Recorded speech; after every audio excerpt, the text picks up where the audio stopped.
பர்சன்டேஜ்ல இந்த question ப்ரீவியஸா RRB எக்ஸாம்ல கேட்டிருக்காங்க. அதாவது ஒரு கடைக்காரர் ஒரு வாட்ச் ஒரு கால்குலேட்டர் வச்சிருக்காரு. ரெண்டோடைய அடக்க விலையும் சேம் தான். அதாவது ரெண்டோடைய காஸ்ட் பிரைஸும் சேம் தான். இப்போ எக்ஸாம்பிளுக்கு வாட்ச் 100 ரூபானா கால்குலேட்டர் 100 ரூபா தான். ஸோ அதை வாட்சை 15% லாபத்துக்கு விற்கிறாரு. அதே மாதிரி கால்குலேட்டரை 15% நஷ்டத்துக்கு விற்கிறாரு. ஸோ மொத்தமா அவருக்கு லாபமா நஷ்டமா எத்தனை சதவீதம் லாபம் இல்லை எத்தனை சதவீதம் நஷ்டம் கேட்குறாங்க.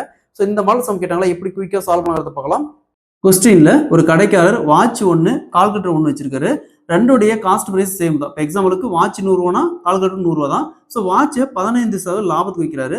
அதே மாதிரி கால்குலேட்டரை 15% லஸ்ஸுக்கு விற்கிறாரு.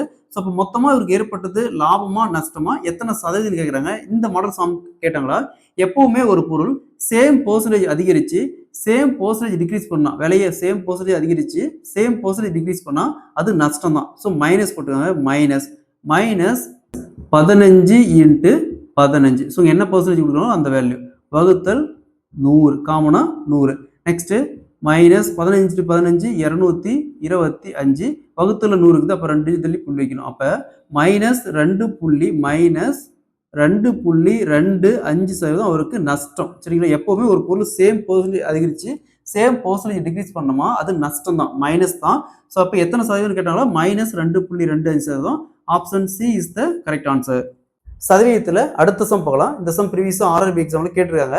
அதாவது ஒரு கடைக்காரர் 2 பொருள் வச்சிருக்காரு. ஒவ்வொரு பொருளுடைய விலையுமே 891 ரூபா. 2 பொருளுடைய விலையுமே சேம் தான். ஒரு பொருளை 10% லாபத்துக்கு வைக்கிறாரு, இன்னொரு பொருளை 10% நஷ்டத்துக்கு வைக்கிறாரு. ஸோ மொத்தமாக அவருக்கு எத்தனை சதவீதம் லாபம் இல்லை நஷ்டம் கிடைச்சுன்னு கேட்குறாங்க. ஸோ இந்த மாடல் சம் கேட்டாங்களா, எப்படி குயிக்காக சால்வ் பண்ணாங்கிறத பார்க்கலாம். ஸோ கொஸ்டின்ல ஒரு கடைக்காரர் 2 பொருள் வச்சிருக்காரு. ஒவ்வொரு பொருளோட விலை 890 ரூபா. ஒரு பொருளை 10% லாபத்துக்கு வைக்கிறாரு, 10% லாபத்துக்கு வைக்கிறாரு.